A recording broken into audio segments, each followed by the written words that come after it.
My name is Adrian Zamora, and this is my story.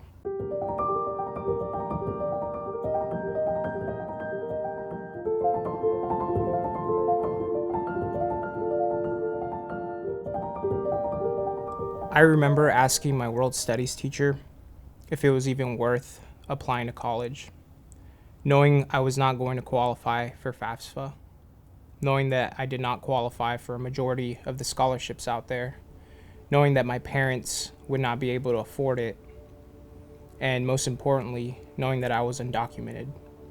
It was the first time I told any adult at my high school about my reality, and I felt very vulnerable. My thoughts were racing at the anticipation of her response. Why did I ask her that? Will she see me differently now? How will this affect our relationship? Will she tell the principal? And will I get in trouble?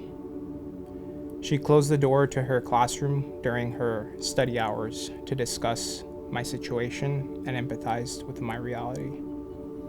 I had no idea about your past, and I appreciate your trust in me. I know there's a lot of precautions that you have to take and that you will continue to take as you progress in life, but I know that you are a curious kid, you excel in groups, you lead the class discussions, and those qualities will morph into your key strengths one day. It will be difficult. Don't limit your dreams in life by the cards you were dealt with from the start. From then on, I started spotting opportunities instead of barriers. It was a mental change that stuck with me since then. My parents brought me to the United States from Durango, Mexico at the age of 4. They took great care of me as best as they could, always putting my education above everything else. I was put into a bilingual school at first so I could adjust to English, but as soon as my mom saw that I was not picking it up fast enough, she threw me into the deep end and transferred me to a mostly white elementary school called Briker Woods. I learned English within the first 6 months, and before I knew it, I was translating everything for my parents, from their taxes to their dentist appointments, teacher evaluations, although I did take the liberty from refraining a couple of things on that.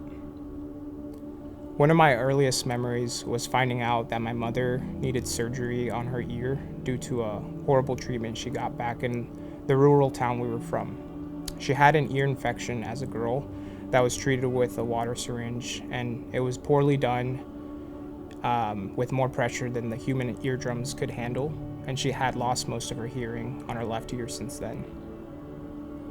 I remember speaking with the financial operator in regards to her insurance. No insurance, I said. As undocumented immigrants, we front the full cost for any medical treatment we get since we do not qualify for insurance, even though most of us can afford it. My mother needed this operation done decades ago, but after receiving the quote for the total bill, she didn't want to burden the family any longer and decided not to go through with it. Shortly after, my brother was born here in Austin, Texas. I was the happiest brother alive, at least just for that day. Later, I found that my mother, again, went out of her way to have my brother without any anesthetics to lessen the burden of the hospital bill for my father. It was very obvious from a young age about the disparities that were plaguing the undocumented community. As my family assimilated to the United States, my dad began teaching my mom how to drive. They grew up in different times, and my grandfather never taught his daughters how to drive. I remember her telling me that she was pulled from middle school to fulfill her duties at home. It was a different time for sure, but my mom was eager to learn, and I remember for 4 years straight, she would only take Lamar to our school because she was afraid of the highway.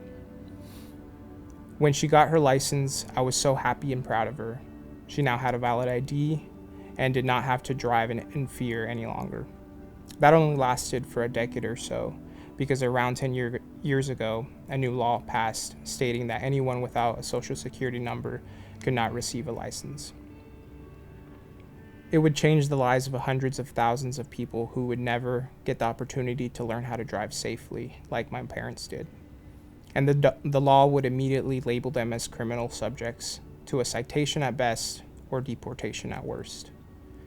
Assimilating to the United States would become that much harder and every time they sat behind the wheel, they would take on a terrible risk because they would never know if the next time they went grocery shopping would be the last time that they would see their children. This was another way of going around the problem instead of facing the real issue. It was more about instilling fear into people than addressing the issue and coming to a resolution. I remember comparing my upbringing here in the United States to carrying a deadly secret in an action movie. A secret so lethal that if discovered, everything my parents and I had worked towards in order to have a normal life would vanish in an instant. My fear was real and had real repercussions in my life. I would not say a word to my closest friends about my status because I did not want them to think any differently of me. And I also did not want to put my family in a risky situation that could be avoided by acting like I was normal. By keeping all the secrets at all costs, and to this very day, there are many just like me, carrying and hiding this secret of their existence in a wrong place. Here's an example. I was in the 7th grade and I thought I had made an awesome friend who really related to me. We had similar hobbies and a lot of the same classes, and he was just one of the few friends that I told about my status during my class. I blindly put my trust in him to keep it to himself, but as soon as the words came out of my mouth, he shouted to the whole class, "Hey everyone, Adrian is an illegal immigrant." I laughed and tried to play it off as best as I could, but I was embarrassed and felt targeted. I knew not to say a word after that, and so I went back into hiding and closed the door on opening up to anyone else, at least for that point in my life. Or take the 2nd grade for another example. Everyone knows that one kid who is a troublemaker, right? I don't know for what reason or what problem Nick had that day, but he convinced me to play the game where you open up your hand and you try and go between all your fingers with your pencil really fast. It sounded fun. He went first, and when I opened my hand, he stabbed me with his pencil. I still have the mark to this day, and the only other memory I have of that kid is when I was jumping rope in PE class, and he walked right up to me and called me a stupid Mexican. I don't think those two events were coincidence or isolated events. I identified as American but knew that I had no status. I knew the United States' short but rich history better than Mexico's, and at this point I spoke English better than my native tongue. I needed to figure out a way to pay for college with minimal assistance from my parents. Luckily, I had amazing counselors and teachers that guided me through every step of the way. At the end of the day, I decided to go to Austin Community College because of financial limitations I had at the time. I had 2 jobs while I was at Austin Community College, so I could save up to transfer to a 4-year university. I got my associate's degree and was off to Texas Tech University on an amazing transfer scholarship that paid for all of my tuition. In the middle of my junior year at Texas Tech, I received a call telling me that my grandmother had passed away. My mother moved here when she was 27 and did not see her for another decade, at which point my grandmother visited once a year on a tourist visa for the next decade or so. But can you imagine only seeing your mother once a year for the rest of your life after your mid-20s? It was heartbreaking. I knew I wouldn't be able to go to her funeral, which took a toll on me, but I can't even begin to fathom what my mother was going through. She had packed her bags the next day and was ready to leave the United States and never come back. But she ended up staying because she knew that my grandmother would want her to fulfill her duties to her children, as any mother would do.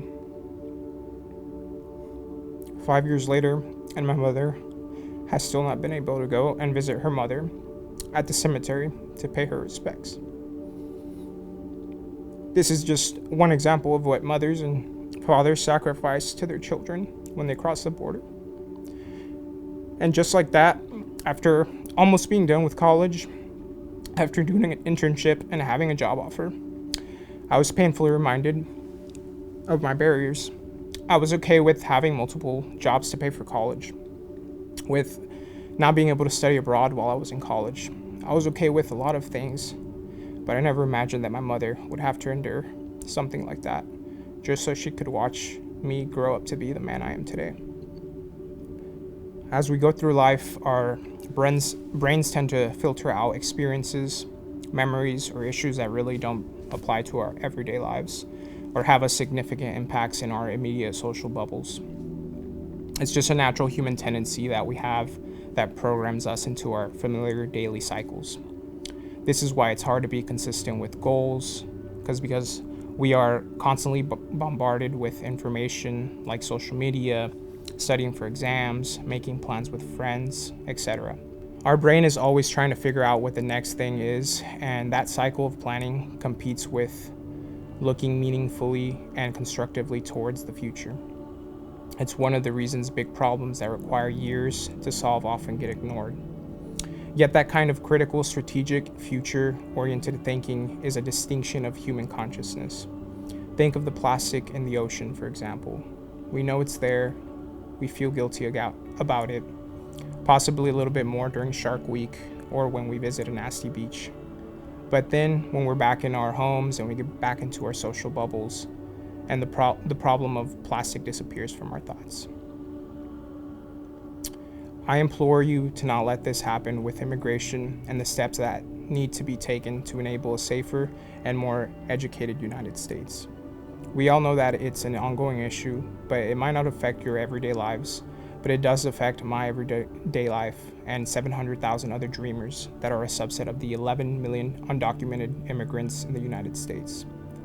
We need each other as we are already intertwined economically, socially, politically, and the next person you meet in college or at a fundraising event could be someone who has been hiding for most of their lives. Be the reason that they can trust you. Educate your peers about the misconceptions about us and what we face. Do your research on plausible solutions and urge your local, state, and federal lawmakers to vote on which ones you think are best.